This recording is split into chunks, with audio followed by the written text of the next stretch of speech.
The Trump DOJ, they got up to some bad stuff at times, and we already knew quite a bit. Here's a new one for you. In 2018, they subpoenaed Apple in order to obtain the metadata of at least 2 Democratic members of the House Intelligence Committee.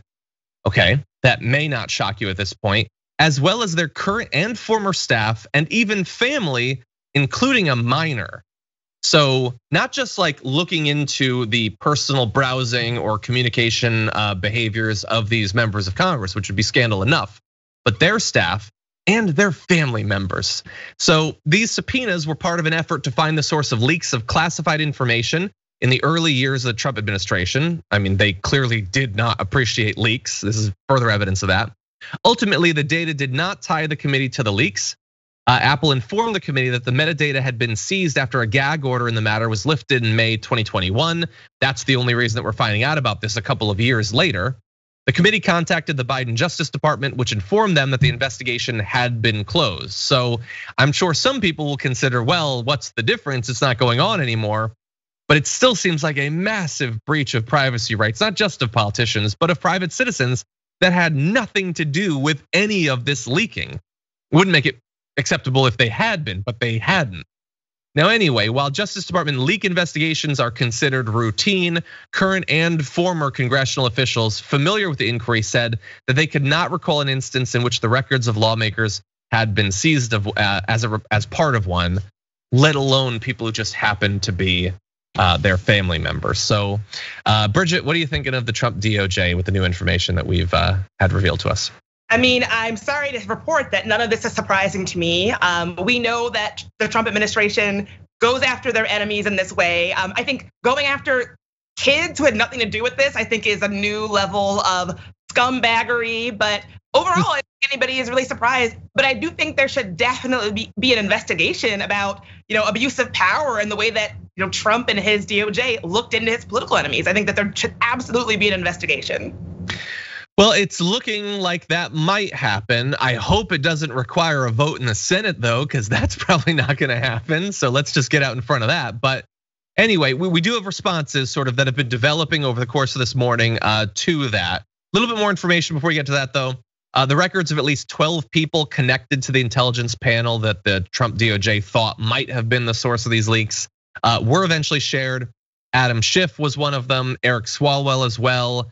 And so that makes it seem even more personal. The fact that those 2 particular congressmen were focused on, I'm not related to them or anything. It's just that, man, Trump really had an issue with Adam Schiff, especially. I mean, Adam Schiff was one of those rare congressmen that got a nickname from Donald Trump. So the idea that the Trump DOJ was focusing on them, that's sort of a problem.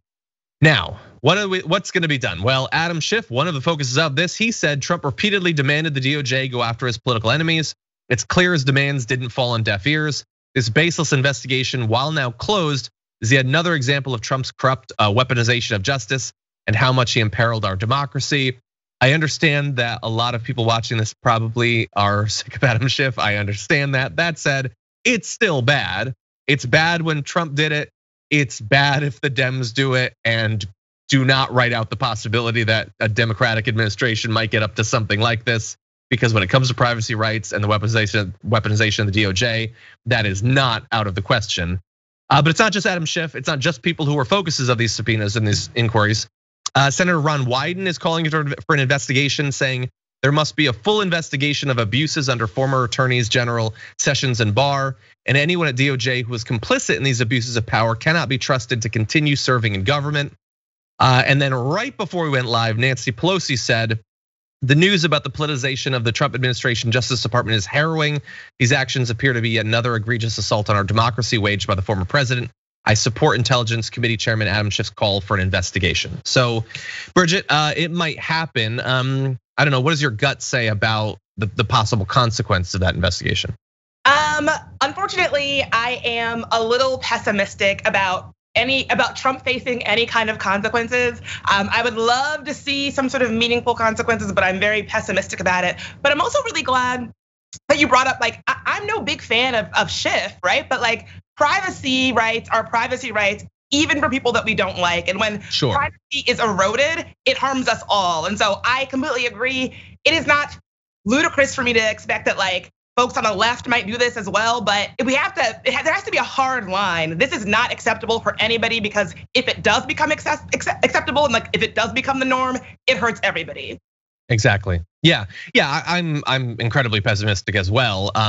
That said, I love going through the motions of democracy, like doing an investigation like this, knowing that nothing's going to come of it. And hey, maybe they'll surprise us and there'll be consequence. Like imagine if Barr was stripped of his ability to practice law. Like I don't necessarily care about Barr's future, although I don't completely discount the possibility that in 20 years he'll pop up in Barron Trump's administration. That said, it might send a warning shot for future heads of the DOJ to maybe not engage in things like this. There have to be consequences for future people's behavior to ever change.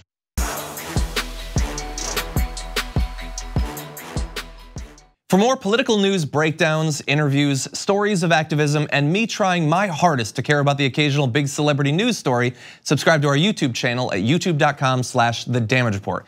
And you can ring the bell wherever it is so you don't miss anything.